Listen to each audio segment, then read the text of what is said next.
So it's Mother's Day. How are you feeling? If I was to guess, I would say that more than likely today you've had some feelings of guilt and probably feeling like you're not enough. Is that true? Um, I know for me, that comes up a lot on Mother's Day and I just hate it. And it seems like whenever my husband or my kids compliment me and say, "Thank you for being a good mom and you're such a good mom," I'm just like, I'd let it go in one ear and out the other because my mind is coming up with all the reasons why that isn't true, right? It's just like, yeah, but I've fallen short here and I've fallen short there, and I'll never be the mom I want to be in this regard, right? So if any of that has been creeping in, I just have a little message for you today.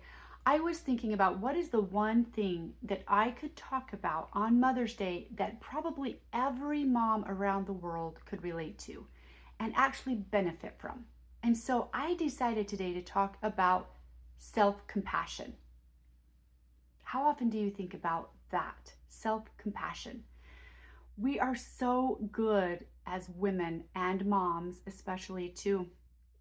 We're so good at absorbing all the things that are going on, taking responsibility, not only for what's going on in our homes, but for the way that our kids are feeling, or our spouse is feeling, or someone else is feeling, right? We take it upon ourselves to be problem solvers. And that means we solve everybody's issues, including the way they feel and what didn't go right for them and so forth. And that's exhausting.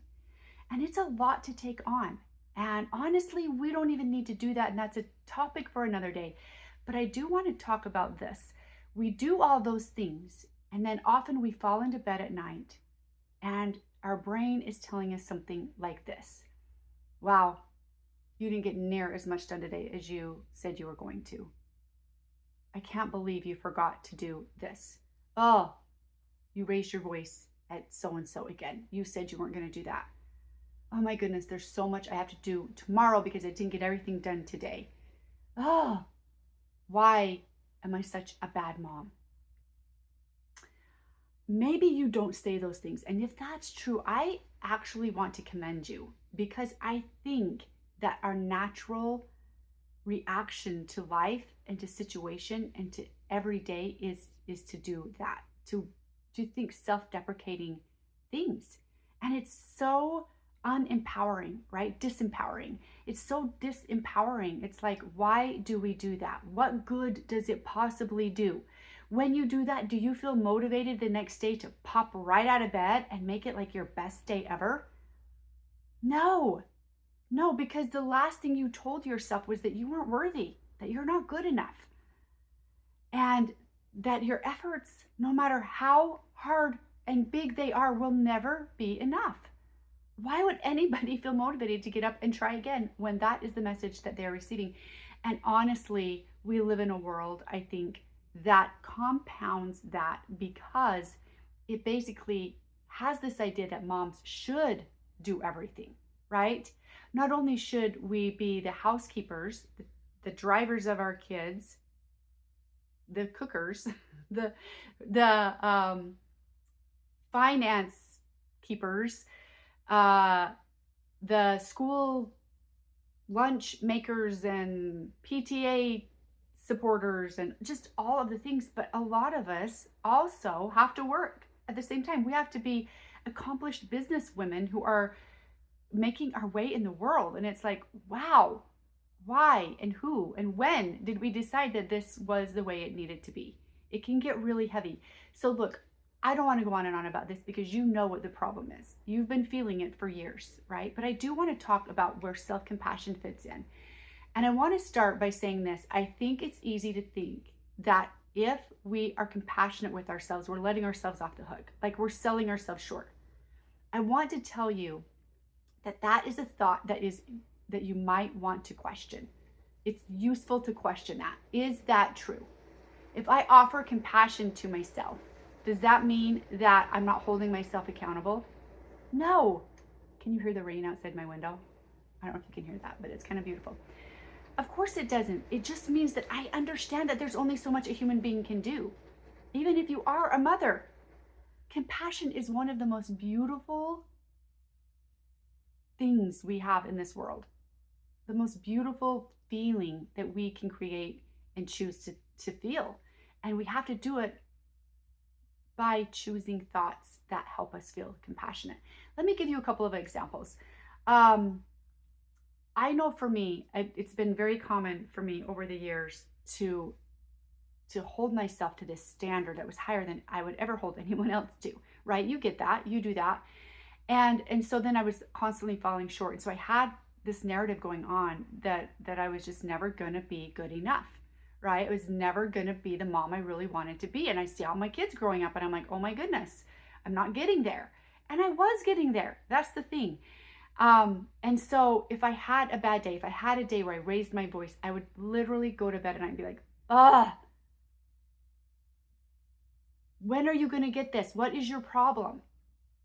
And I was getting it, right? Every single time that I messed up, so to speak, I was getting closer to handling things with more peace. And the other day, let me give you this example. The other day, my husband called and he's like, I messed up. I really messed up.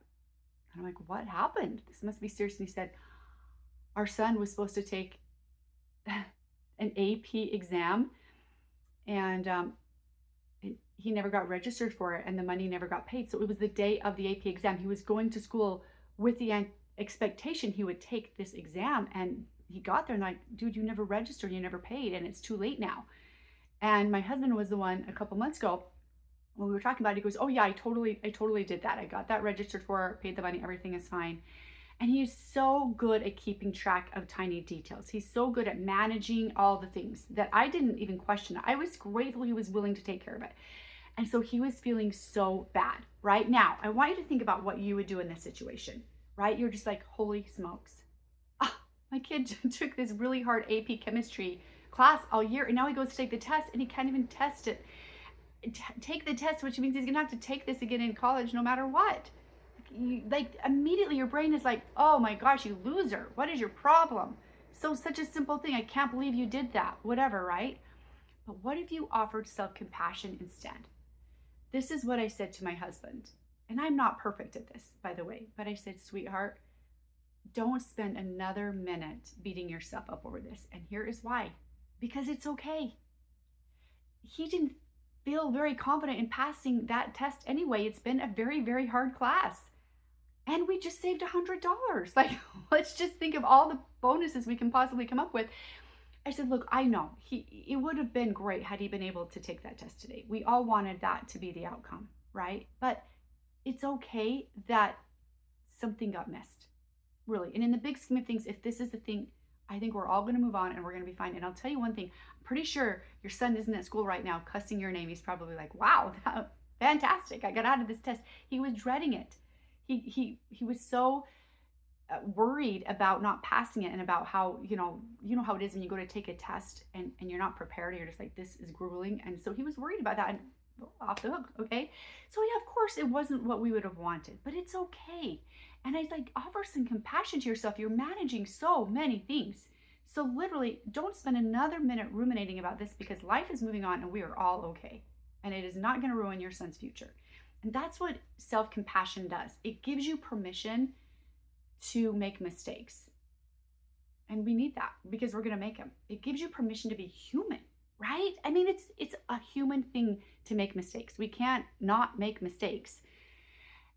Here's another example that might be useful to you. I am just like a very driven person, sometimes to the point of driving myself crazy and everybody else around me. But so I'm like, okay, I'm getting out of bed at this time. I'm gonna go to the gym. I'm gonna do all the things.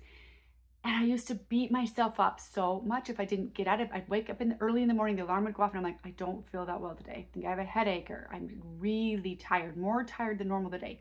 And if I didn't get up and go to the gym, I would tell myself, you're so uncommitted. Why can't you just keep commitments to yourself? I would just say all these things to myself, and finally I was like, this has got to stop, because it doesn't help me, and it doesn't make me want to go to the gym more tomorrow. Like, I'm going to wake up tomorrow, and if I'm super tired, I'm going to feel the exact same way. It isn't motivating to me. But here's what is motivating: when I say, you know what? It's been a long week. I think sleep would do you more good today. Why don't you just sleep a little longer? It's going to be okay. You're not going to gain 20 pounds today because you didn't go to the gym. right? We have to settle our brains down and allow that compassion. And it has made such a big difference to me to just be compassionate with myself, to say the thing to myself that I wish my husband would say and everybody else around me, to give myself permission to be tired, to miss the gym. It's going to be okay. Life will go on. And so often our head drama makes us think that, no, this is an emergency. This is so vital. Here's another thing that happens in our brains when we think about compassion. We think, well, if I am compassionate with myself or my kids even, or then that means that I'm being too soft, right? It's related to what I said earlier, but it's a little bit different because we worry that if we offer too much compassion to our kids or even to ourselves, that somehow we're not going to be resilient, right? We're like, oh, don't do that.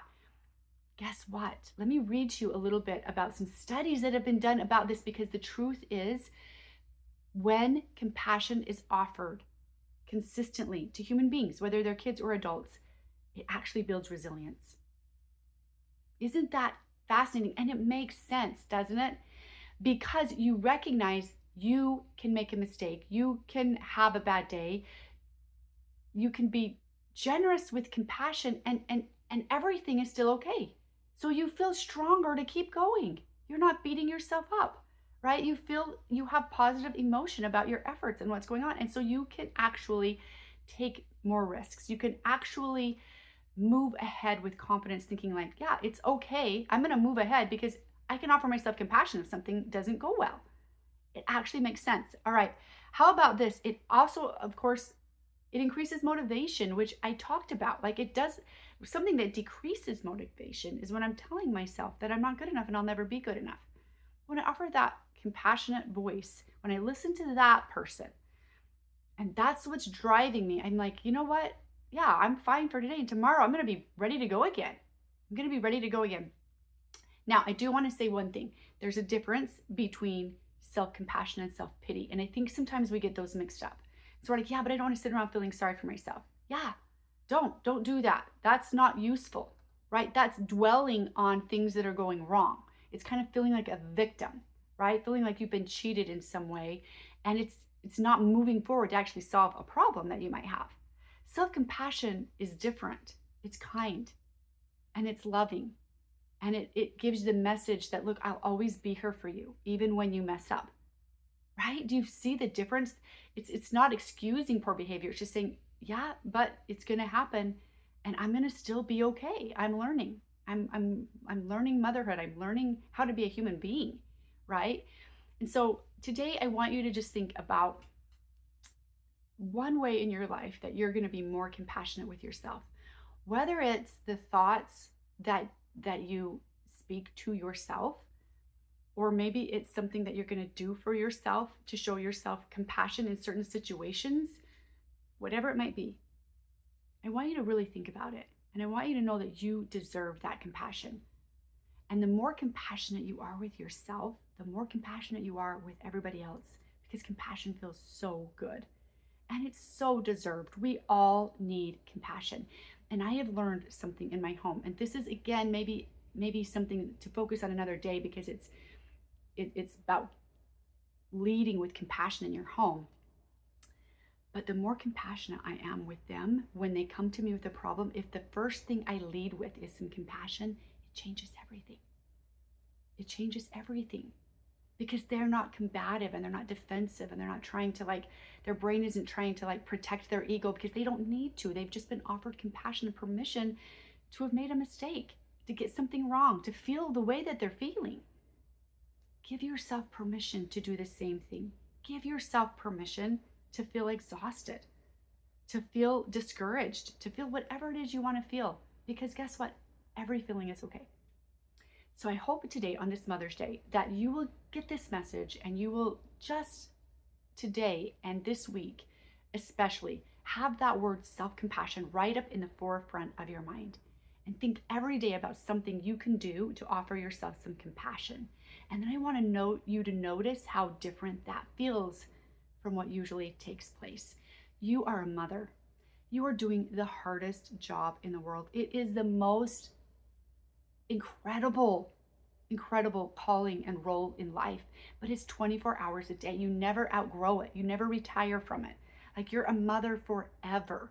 And I think that's so beautiful. It makes me want to invest in it with all my heart. But it's also very exhausting. And we live in this fast-paced world where there are so many things that are trying to capture our attention and tell us that we need to do that. And there's social media, which brings immediate comparison with what everybody else is doing and thinking. And it can be really hard to remember that your purpose matters, that what you're doing in your home, it's more important than what's happening in the White House. I mean, if we really want to solve the problems of the world, you know what we do? We empower a mother, and we teach her, and we offer her compassion and support her on her journey, because what she's doing is she's shaping human beings. And those human beings are going to grow up and be the leaders of the world. They're going to be what drives the next things that happen. So what you're doing matters. And it doesn't mean you have to be perfect at it. It just means that you deserve to offer yourself grace and compassion anytime. Happy Mother's Day.